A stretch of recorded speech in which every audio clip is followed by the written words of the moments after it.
Today on GatorCam, I'm going to make some of these crosses that go over little locks, cabinet locks, and they have a nice little recessed screw head here. That's a pocket, and then a through hole.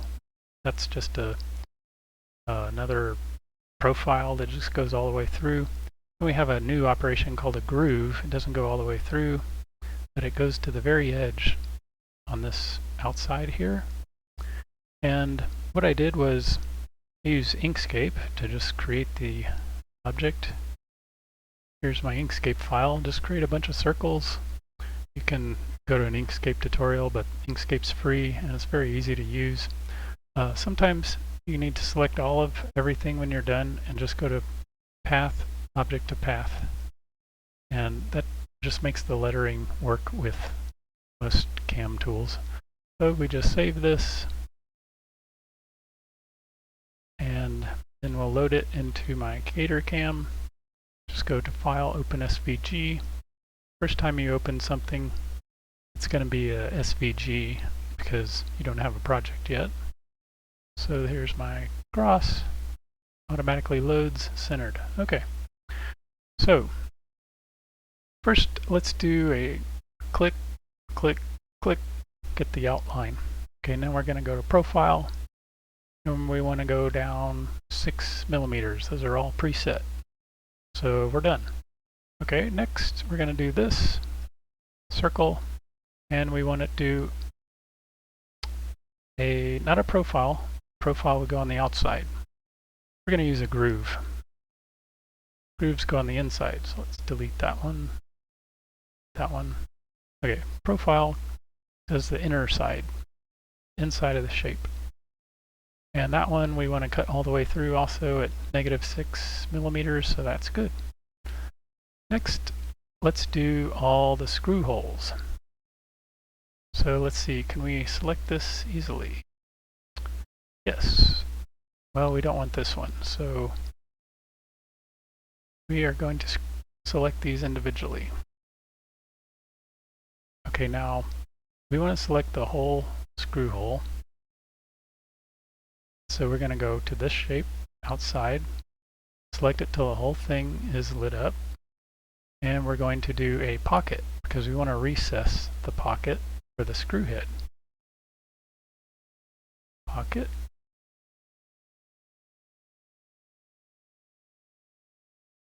And one last pocket.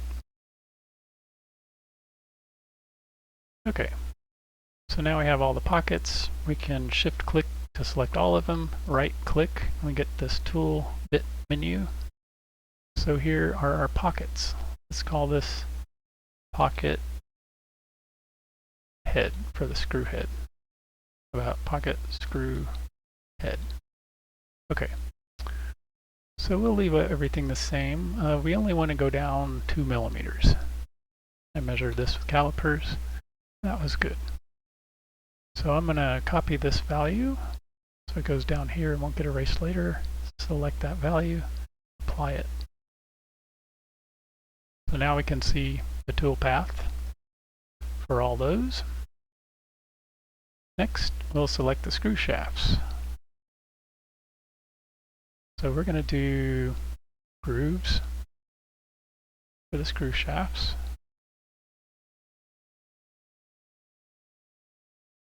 Because those select the inside of the shape. Right click, you get it here. Let's call this screw shaft. And we want -6, step down of 2 millimeters. That all looks good. I'm going to copy that one also. There we go. Select it and apply it to the highlighted ones here. Just hit apply. Hope you all saw that. I was just hitting copy row and apply. So now all of those are going down 6.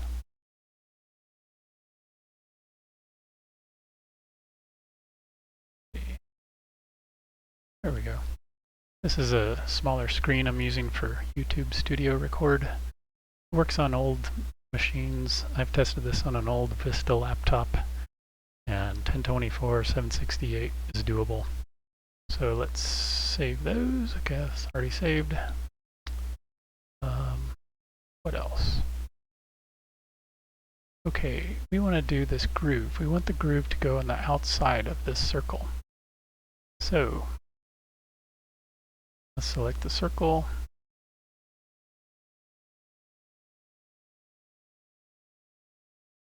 Let's do a profile. Now the bit is going to be centered right inside here. Let's select that here, and we only want to go down, say, 1 millimeter. Apply. Oops. We need to select the row before we apply. There we go. Let's call this, I don't know, halo. How about halo? These are all screw shafts.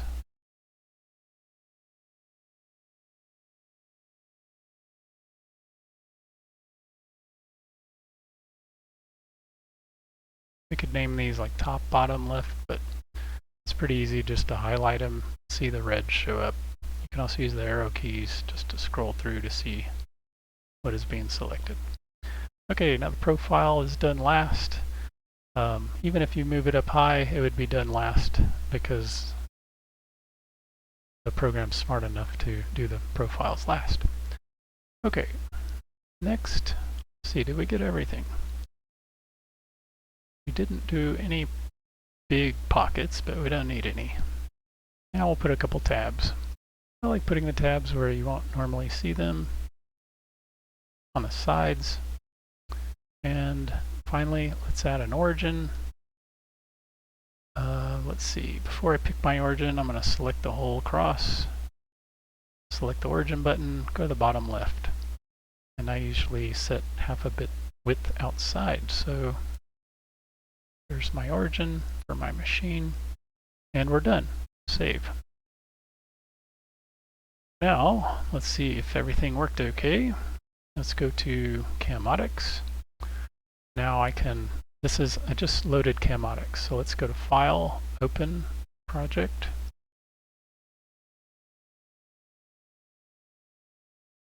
Let's see.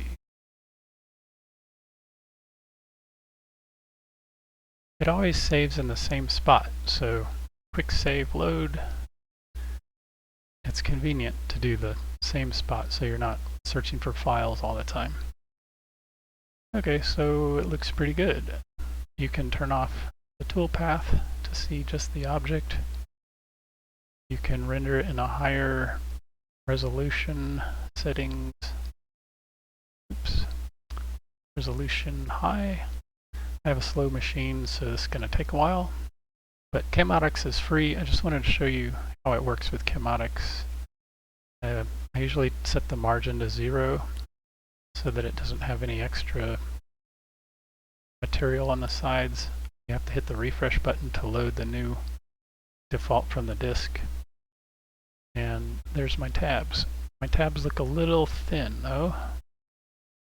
Yeah, they're a little thin. So I'm going to go back to my program, GatorCam, and I'm going to adjust those tabs. The tabs are on this profile, so let's right click here, go to tab height. Let's hit that to 3 millimeters. Select the whole line and apply. Now my tab height, let's verify here. Tab height is now at 3. So quick save, and watch how fast we reload here. It's automatically loading off the disk. You can also save to a file instead of quick save, any file name you want for G-code or the project. There we go. Tabs are much thicker now. And that's exactly what I wanted. So I could cut this on my CNC machine. For now, let me save the project. So I'll go to File, Save Project, and I'll call it whatever I want, and save. And that's it. It's really fast. I like that it's offline. You're not beholden to a company yanking features like they did Autodesk Fusion 360. Once you buy it, it's yours for that computer. You can email me if you have any problems installing it on another computer.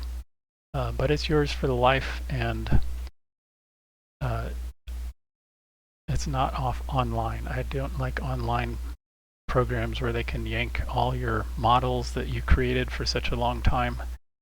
These are simple SVGs, so you can load stuff from the web, and it's very fast to get a toolpath going. All right, talk to you later, Gator.